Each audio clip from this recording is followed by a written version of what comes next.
So it looks like we're in the end game here. The Amber Steel player earlier in the game had sung, I believe, "Grab your sword" twice to wipe out the Emerald board, and there's a win for the Amber player. That's a Or, windmill. not yet. Oh, 19. My bad. 19. Windmill slam of lore, though. So Yeah. we'll work on, as you guys will see, it'll get updated throughout the game for the screens on the left and right. But on the player board, the numbers are from left to right. So 0 on the left, on right is the 20. So you'll see them counting up, and it's for each player's perspective. Just so, all right. So it looks like we have a concession in game one there. Not certain. We came in the middle of this as we were trying to figure out these camera issues. So we'll figure this out pretty quickly. But it looks like we're shuffling to go to a game two. Yeah, agreed. Okay. So we had we didn't get to see a whole lot. We got to see a bunch of Ariel singing, and I got a hey there. So yes, that's true.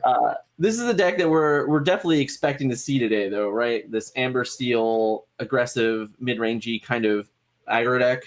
Yes, I would agree. Yeah.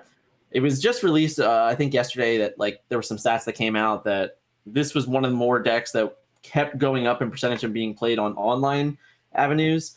So it's not shocking to me that this is definitely going to be something that'll be here today in high numbers. Now, what is this deck, kind of looking to do early, Scott? Basically, it's just trying to stave off your opponent's massive aggression and get to a point where your Ariel is getting you card advantage, especially if they can grab your swords, if they can get a whole new world to gain massive advantage in the mid game and make sure they don't get overrun in the early game. They also have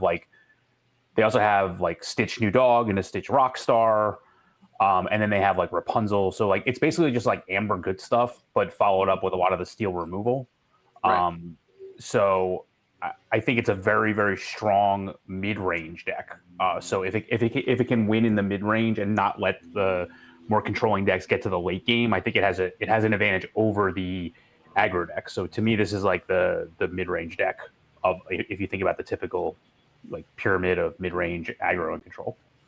Yeah, it's definitely a deck that has the ability to pressure at almost every point in the game, depending on its opening hand, depending on what you're aiming for in mulligans. As you can see here, we are mulliganing 5, which is a very aggressive mulligan. And oftentimes playing this deck, you're going to see those types of things. And it's really interesting because the deck really has different lines. Now, granted, we haven't seen this player's deck list yet. We also don't know the player's name to even look at the deck list yet. Hopefully, moving forward, we'll have more of those information to kind of go off of. But for me, I've seen versions of this deck that have Just in Time. I've seen versions of this deck that have Lantern. We've seen Rockstar versions. So there's all types of avenues for this version. We'll just have to, now that we can start it fresh in a game, we can finally see exactly everything's going on here. Now, what I like about the Steel Mulligan is that when you have Ariel in your deck, you can almost mulligan every song that you have for better cards because she can help you find them. So for our opponent on the left here, we have Steel Emerald. Yeah. This is a deck that I've seen a little bit more recently. It was actually featured on PBG's stream the other night in round 1, I believe it was. So this could be something similar to a version like that. But this is basically removing the Amber draw for Emerald good stuff, right? Yeah. I mean, you have your huge lore characters and all that stuff. Yeah, it's just a very disruptive beginning with Cruella and Cheshire Cat and things like that. And then obviously Flynn's another really good one. He's starting to pressure the game pretty early here. With knowing your opponent's deck now in game 2, how much would that have changed your perception of the Fire the Cannons now on turn 1? Would you have used Fire the Cannons on a Captain Hook there? So I'm assuming that he has some mid-range characters that are vulnerable to the 3, but right here with the Sibba, he just didn't want him trading up. Yeah. So he just wanted to trade on curve, which I think is a good play in that situation. Also, because you can't ink the Fire the Cannons, it's totally fine to just use it early instead of use it. I don't know what he saw in game 1. If he thought obviously if your opponent has Flynn, maybe you hold it. But in this situation, I don't think he thought there was going to be a better target. And the Flynn would have been a better target, but it's not that big of a deal. So I totally agree with that play. Yeah. either way, you're losing a card, so Right, it is what it is. right. Oh, they're just checking. Oh, it was just Yeah. We did say as we were watching this before it went live, player on the left was moving very fast. Yeah, So, yeah. Both players are actually moving pretty fast. So this is not sped up for all intents and purposes. These players are just they are moving fast. We're getting some camera angle changes here. We apologize if anything goes wonky on us. They're just trying to get the best image for the stream in general. So he inks the aerial there to play the smash, which I find interesting. I wonder if he's gonna. Hold on, I don't understand what happened. I think we're just trying to keep the board clear as possible early because he feels that he's more comfortable in the mid range. So I think he didn't discard his card yet. Right, and I think he probably thought it was like more like a Cheshire Cat than it was. Yeah. So he discards a whole new world here. Yeah, so. Simba just needs to be tapped there. Yeah, and then we're fine. We're all cleaned up. Yeah. Again, moving very fast. Yes. First tournament for people, I'm sure. Maybe first time playing the game at outside the kitchen table, so I totally understand. Right. There's a difference of just having the correct pace of play for camera and things like that, just so everyone has the ability to make sure all interactions are working correctly. So we get Hans here, 13th in line, I believe that's his sub name. Yeah. It's a pretty good card. It's going to threaten that. Well, I guess it'll slowly threaten this Zimba if he wants it to. Yes. But either way, it also just probably pings the Tinkerbell just in case. If the pinger isn't that way, he can't just freely trade because it's a 3/3. So now he can, rather than doing that, unless he has like another line here, I would have really appreciated the Tinkerbell line because this way you could, if the Tinkerbell has to attack into Hans, you feel much better about the trades. If he has the shift here. Right. Yeah. So that'll be a huge play, but the other situation is, like the Simba's free 2 damage here also. Oh, there we go. So now the Tinkerbell will certainly. I assumed. I wonder if he's going to take out the Hans or just accept the Simba trade here, because the Mad Hatter is not. If he takes the Hans, he does get another free 2 damage on Hatter. Yeah, of course. Yeah, that's true. But it wouldn't finish him. So yeah, I actually like the Simba taking out here and getting the lore. Yeah, because the Hatter can't swing into the Tinkerbell. So yeah, you give your opponent 3 free lore to go to 7. Right. But 7 on turn 5 for. I know this isn't like a super aggro deck. I think that was a good play. Yeah.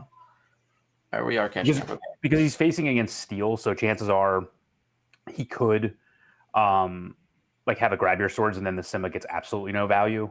Right. And just gets taken out. So I think this is all these lines seem correct to me. So his opponent inks to 6 and then passes. I don't know what he could possibly have to ink there instead of just holding the card. My guess is Genie, and he didn't want to bounce. Yeah, both cards back. Yeah. Or did he actually not have any cards in hand? He had 1 card in hand, and then that great play there. That's a good Rapunzel right there. Exactly. So he gets to take out the Hatter. His opponent draws a card, and then he just gets Rapunzel and draws 3 cards. Or 2 cards. My bad. But still, very very good. Very ahead in this point. What are we? We're looking at. He's at 3 lore now. He's at 3. Adam's at 7. And he's representing 4, and Adam's just, he's going to have to keep trying to play cards like this. But right now, the race is about to be even, and board presence is not going to be. So I think this is the difference between Emerald and Amber when you have Steel as your other color, is the Emerald characters just can't trade efficiently with the... Yeah, and that's a big trade right there. With the Amber ones. So we just get the smash away. We're up on resources. We're up on cards in play. And we still have cards in hand as well. Yeah, from the Rapunzel. Right. So there's the power of Rapunzel right there. Yeah. It looks like they're walking through certain situations going on here. So we have Vulpex sleeves, I think. Yeah. Go me. Shout out to you. There's a cat. My favorite card. But like, there's just the problem with this is like there's no way that these lines of plays are going to get you back in the game. No, like that Cheshire Cat is meaningless at this point. It represents no strength, and we're just going to keep luring away for 4 lore a turn, and just having a good time. Now we're going to lure for 7 next turn, so I don't even. That's not lethal yet, but it's not lethal now. But the cat is just not threatening. The cat is not lethal either. So. No, the cat is very far from lethal. See, if that was a Kristoff here, at least you'd have a threat. At least you'd have a way to do damage. Because, we can see in his hand he has a fire the cannons, and right.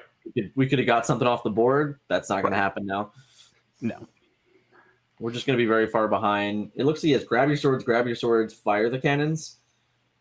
So, yeah, that's not ideal. But it looks like we're going to... So I mean, I guess that's not even board wiping because two characters have 5 willpower. Right. So... And he doesn't even get the Stitch here? The Stitch is just... No, the Stitch only has 4 because of fire the cannon. So next turn, when he plays another swords, it'll be good. But but everyone has 5 willpower. Right. So it's like I mean, not to mention we just turned on our Rapunzel in our hand, right? Like, okay. Yeah, also true. I don't know that it was in his hand, but if it is, it's a real good play right now. He just tinks. It's fine. Yeah, there's no downside. I mean, when you're playing against steel, like there's no downside to playing out more because I mean, yes, it'll be AOE damage, but it's not AOE like it's not be prepared. So there's no downside to just. It's like it's 3/2/2. It goes up to 18. Yeah. We know that there is another grab your swords coming, but it's only going to remove the Stitch. So the game is effectively over here. Steel Sapphire was just completely unable to